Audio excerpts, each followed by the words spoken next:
Mariana azt hitte, hogy megtalálta az igaz szerelmet, de a sors megmutatta neki, hogy néhány történetet újra kell írni. Évek megaláztatása és szenvedése után a hamvaiból született újjá, fájdalmát erővé alakítva. Ami egy összetört szívvel kezdődött, az egy olyan utazássá vált, amely a kitartásról és a sikerről szólt. Most pedig Mariana arra készül, hogy felfedezze, a legnagyobb győzelem nem azok bukása, akik bántották őt, hanem a saját boldogsága. Ez egy nő újrakezdésének története, aki úgy döntött, hogy ő maga írja meg a saját sorsát. A terem fehér és arany virágokkal volt díszítve, a rózsák illata összekeveredett a vendégek örömével. Mariana sugárzóan mosolygott, gyönyörű mennyasszonyi ruhájában. Ez kellett volna, hogy élete legboldogabb napja legyen.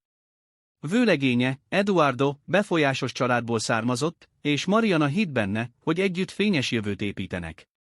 A szertartás gond nélkül lezajlott, majd elkezdődött a fogadás. A vendégek kocintottak és táncoltak, de Eduardo valamiért nyugtalan volt. Furcsán viselkedett, ingerültnek tűnt.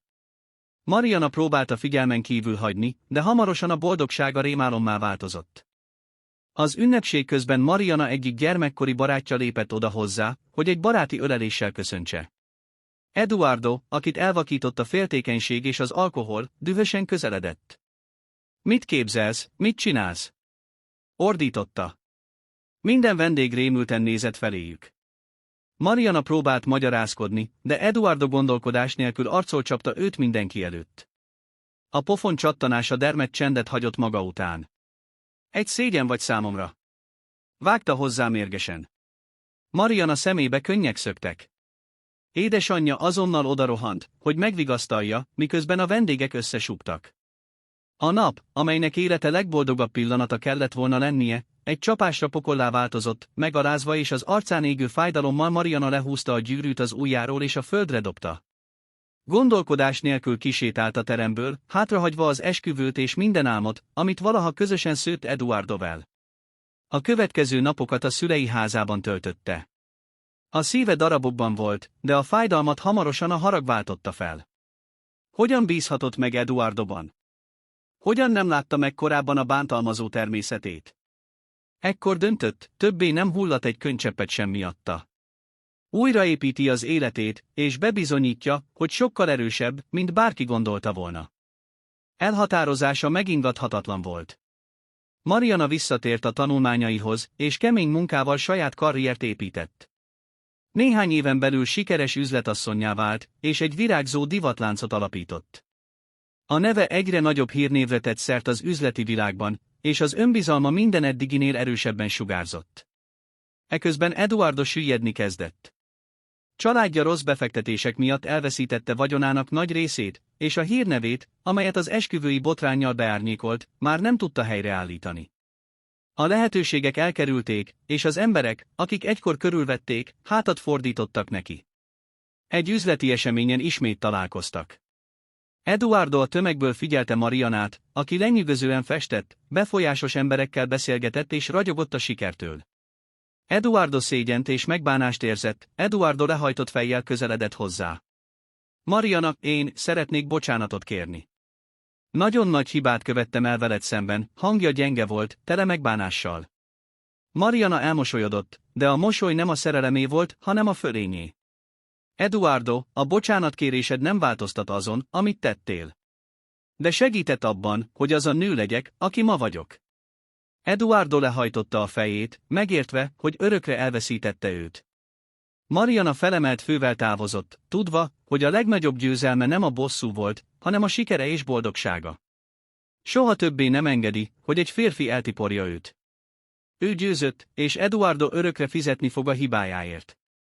A váratlan találkozás után Mariana ráébredt, hogy bár már túllépett Eduardón, még mindig hiányzott egy utolsó darab a kirakósából, segíteni más nőknek, hogy soha ne kelljen átélniük azt, amit ő átélt. Saját története inspirálta, és úgy döntött, hogy alapítványt hoz létre, amely támogatja azokat a nőket, akik bántalmazást és megaláztatást szenvedtek el. Lelki, jogi segítséget nyújtott nekik, valamint lehetőségeket az anyagi függetlenség elérésére. A projekt gyorsan növekedett, és országos elismerést szerzett. Marianát egyre több előadásra, interjúra és fontos eseményre hívták meg. A kitartás és az erő szimbólumává vált, bebizonyítva, hogy lehetséges a hamvaiból újjászületni. Eközben Eduardo egyre mélyebbre süllyedt. Próbálta újraépíteni az életét, de múltbéli rossz döntései kísértették. Büszkesége megakadályozta, hogy segítséget kérjen, és arroganciája elűzte az utolsó embereket is, akik még mellette álltak. Családja befolyása eltűnt, és azok az ajtók, amelyek egykor mindig nyitva álltak előtte, most végleg bezárultak, évek teltek el, és egy nemzetközi eseményen Mariana találkozott Rafaellel, egy sikeres és nagylelkű üzletemberrel. Rafael nem csak befolyásos férfi volt, hanem valaki, aki nem a vagyonáért csodálta őt, hanem azért, aki valójában volt. Szerelmük természetesen, függőségek és bizonytalanságok nélkül alakult ki. Ezúttal Mariana olyan ember mellett volt, aki tisztelte és megbecsülte. Végre egy egészséges kapcsolatban élhetett, félelem és fájdalom nélkül. A szíve könnyű volt, és a múltja már nem árnyékként nehezedett rá, hanem egy emlékként, amely megerősítette őt. Egyik utazása során Mariana véletlenül összefutott Eduardoval egy nyilvános téren. A férfi szinte felismerhetetlen volt, megtört, rongyos ruhákban, minden egykori gőg és arrogancia nélkül. Szomorú szemekkel nézett rá, de nem volt bátorsága közelebb lépni. Mariana ezúttal nem érzett haragot vagy gyűlöletet. Csak sajnálatot. Rafael kezét fogva sétált tovább, anélkül, hogy visszanézett volna. Eduardo csupán egy lezárt fejezet volt egy könyvben, amely már nem számított. Mariana legnagyobb győzelme nem az volt, hogy látta Eduardót elbukni, hanem az, hogy rájött, már nincs szüksége bosszúra. Sikere, boldogsága és szabadsága volt mindaz, ami igazán számított. És végül tovább lépett, hátrahagyva a múltat, és teljes szívvel ölelve magához a ragyogó jövőt. Mariana élete végre nyugodt és teljes volt. A múlt árnyai már nem kísértették, és minden nap hálát adott a saját erejéért, amely lehetővé tette számára, hogy újjászülessen. Alapítványa egyre nagyobb sikert aratott, és több ezer nő életét változtatta meg. Nem csak egy példakép lett, hanem egy mozgalom vezetője, amely a nők függetlenségét és méltóságát támogatta. Egy nap, amikor egy fontos konferencián tartott előadást, a közönség soraiban egy fiatal nő sírva szorította a kezét a mellkasához.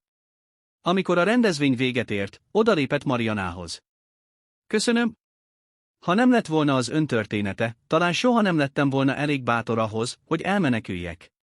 Most új életet kezdhetek. Mariana meghatódott. Tudta, hogy minden fájdalom, amit valaha átélt, nem volt hiába való. Az élete nem csak róla szólt, hanem minden nőért, aki még keresi a kiutat. Miközben Rafael kezét fogta a naplementében, egy pillanatra elmosolyodott. A sorsa végre beteljesedett. Nem volt többé áldozat. Nem volt többé megtört nő. Ő egy harcos volt. Egy győztes. Egy inspiráció. És most már csak a boldogság várt rá. Mariana élete teljesebb volt, mint valaha. Alapítványa tovább növekedett, és nemzetközi elismerést szerzett. Meghívták külföldi konferenciákra, dokumentumfilmek készültek róla, és számtalan nőnek adott reményt az újrakezdésre. Egyik nap egy különleges ajánlatot kapott, egy világszervezet felkérte, hogy legyen a női jogok globális nagykövete. Ez azt jelentette, hogy beutazhatná a világot, segíthetne a rászorulóknak, és még nagyobb hatást gyakorolhatna az emberek életére. De ez egyben nehéz döntést is jelentett. Rafael mellett boldog volt, és tudta, hogy a szerelem és a család ugyanolyan fontos része az életének, mint a küldetése. Mit gondolsz erről? Kérdezte Rafaelt, miközben a teraszon ültek, a csillagos ég alatt. Szerintem ez az, amire mindig is készültél, felelte Rafael mosolyogva. És tudod mit? Bárhová mész, én veled megyek. Mariana szeme megtelt könnyekkel. Nem kellett választania a szerelem és a hivatása között, mindkettő vele tartott az úton. Miközben Mariana és Rafael a közös jövőjüket tervezgették, egy váratlan hír érkezett. Mariana orvoshoz ment egy rutinellenőrzésre, és ott megtudta, terhes. A hír meglepte és meghatotta. Egész életében mások megsegítésére összpontosított, de most egy új életet hordozott a szíve alatt. Amikor elmondta Rafaelnek, ő szorosan magához ölelte. Ez a legszebb ajándék, amit valaha kaphattam, mondta. Mariana ekkor értette meg igazán, a múlt minden fájdalmát felváltotta egy jövő tele szeretettel és lehetőségekkel. Ő, aki egykor a földön hevert, most a legmagasabb csúcsra jutott. Mariana a tengerparton állt, a lágy szellő simogatta az arcát, miközben Rafael hátulról átölelte. A nap lassan lebukott a horizonton, aranyszínnel festve az eget. A kezét finoman a hasára helyezte, ahol egy új élet növekedett benne. Végignézett az úton, amelyet bejárt. A fájdalom, a megaláztatás, a bukás mindezek nélkül nem vált volna azzá, aki ma volt. Nem csak a siker és az elismerés számított, hanem a belső béke, amelyet végre megtalált. Megtanulta, hogy az igazi győzelem nem a bosszú, hanem a saját boldogsága. Nem az határozza meg az embert, hogy hányszor esik el, hanem az, hogy hányszor áll fel. Rafael egy csókot nyomott a homlokára, és ő elmosolyodott. Boldog vagy? Kérdezte a férfi. Mariana a távolba nézett, majd Rafael szemébe pillantott. Soha nem voltam ennél boldogabb. Az élet nem volt tökéletes, de végre teljes volt. És ez mindennél többet jelentett. Évekkel később, Mariana már nem volt csak a nők jogaiért harcoló vállalkozó. Egy anya, egy feleség és egy vezető volt, aki mindent elért, amiről valaha álmodott. Alapítványa továbbra is működött, de most már személyesen mentorálta a következő generációs vezetőnőket, akik mindannyian keresik a saját hangjukat. Egy reggel, miközben a fiával a parkban sétált, a fák alatt, ahogy a napfény átszűrődött a leveleken, Mariana megállt egy pillanatra, és mély levegőt vett. Az élet, amit felépített, nem volt csak a sikerről, hanem a tanulásról, az átalakulásról és a szeretetről is.